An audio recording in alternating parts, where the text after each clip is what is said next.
Welcome to Screw the Commute, the entrepreneurial podcast dedicated to getting you out of the car and into the money. With your host, lifelong entrepreneur and multimillionaire, Tom Antion. Hey everybody, it's screwthecommute.com, episode 749. Now here's the thing, folks. From now on, you must address me as Captain Tom. So this is another episode about something I've been harping on for over 25 years, and that's making your hobbies tax deductible. I'll tell you about my new hobby turned business in a minute. I hope you didn't miss episode 748.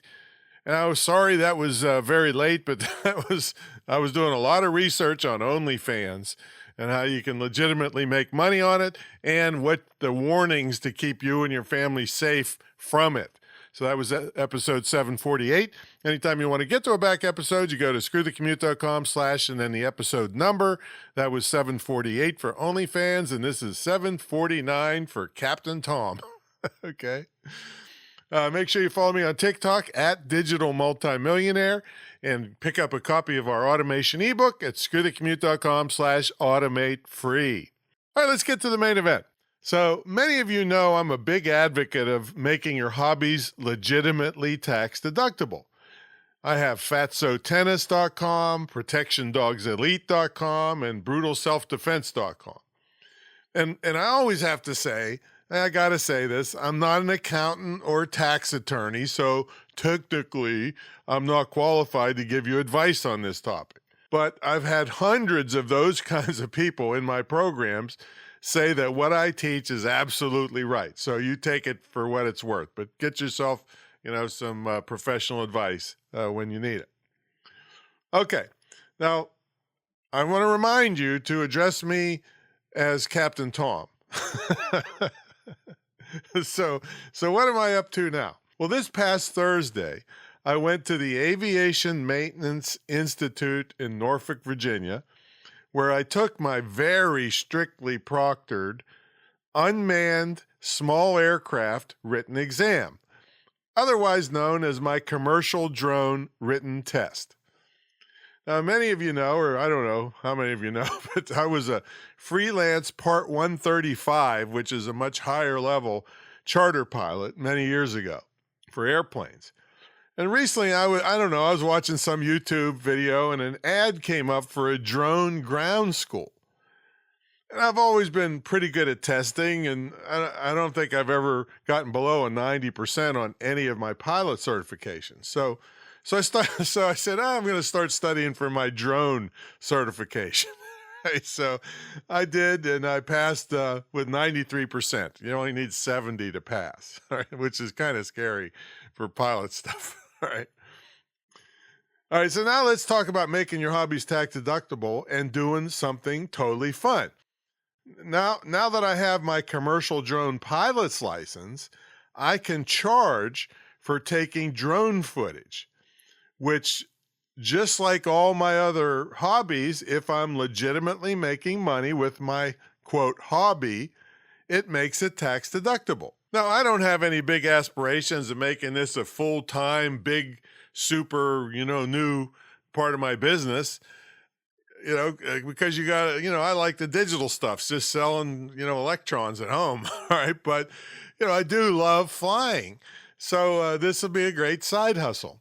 And you can't really believe how the drone industry has taken off. I mean, with that license, I could really get started with a $100 drone and take aerial photos and video, let's say for homes for sale. Now, keep in mind, you better get some business insurance in case you crash your drone into something or somebody, all right?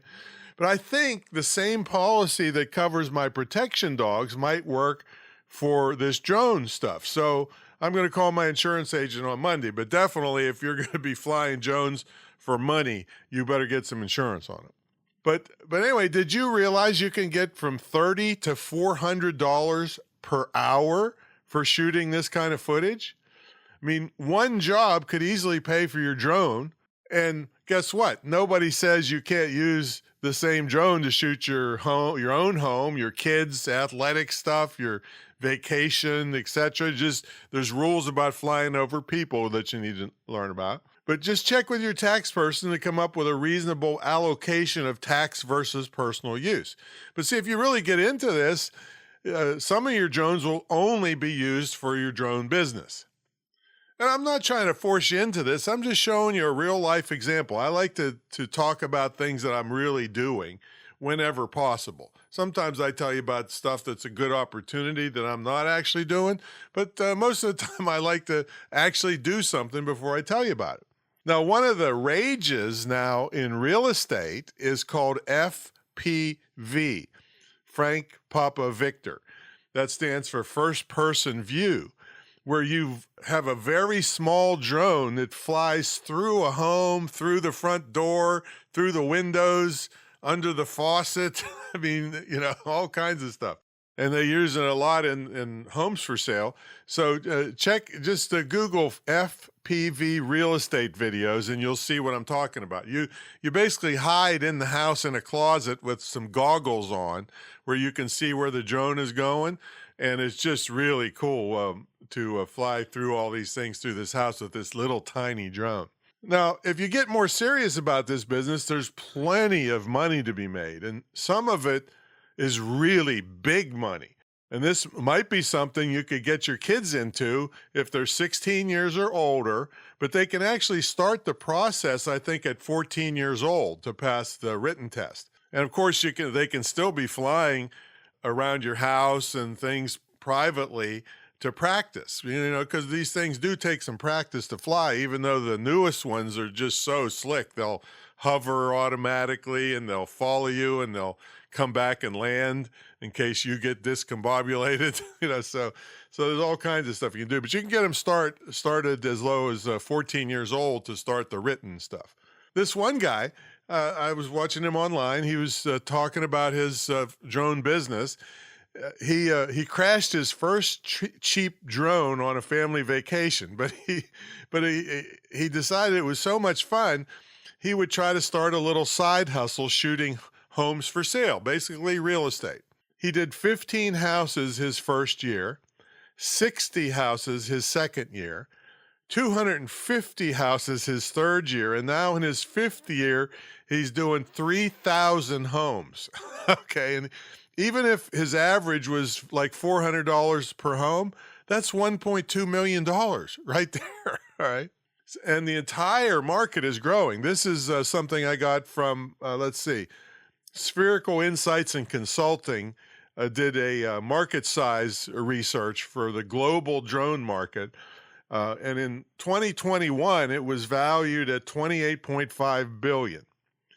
It's expected to reach $260 billion, almost 10 times by the year 2030. That was just a thing March of this year, this study. And look at some of the industries, and they pay way more than just the basic home, sale market, unless it's a real fancy home. And this guy that I told you is doing 3,000 homes, he charges by the square foot. So it's only, if it's a tiny little house, he might do it for $150. But if it's a 6,000 foot square house, it could be $400 or $700, so, and, there's all kinds of things on how much you can make depending on your market. But anyway, other industries that are paying big money are construction.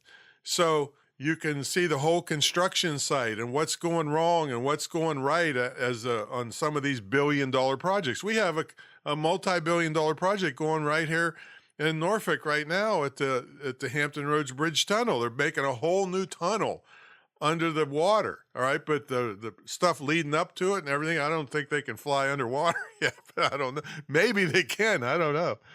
So construction. Mapping and surveying, that used to be so much trouble to tromp through the woods to get to where you want and plant stakes and everything. Now they're using drones for that. Big money. Agriculture. They got this down so much that they can pick out a certain part out of thousands of acres. They can fly over with certain kind of imaging cameras and find some sick plants and then go right to that area and spray them with stuff from that drone.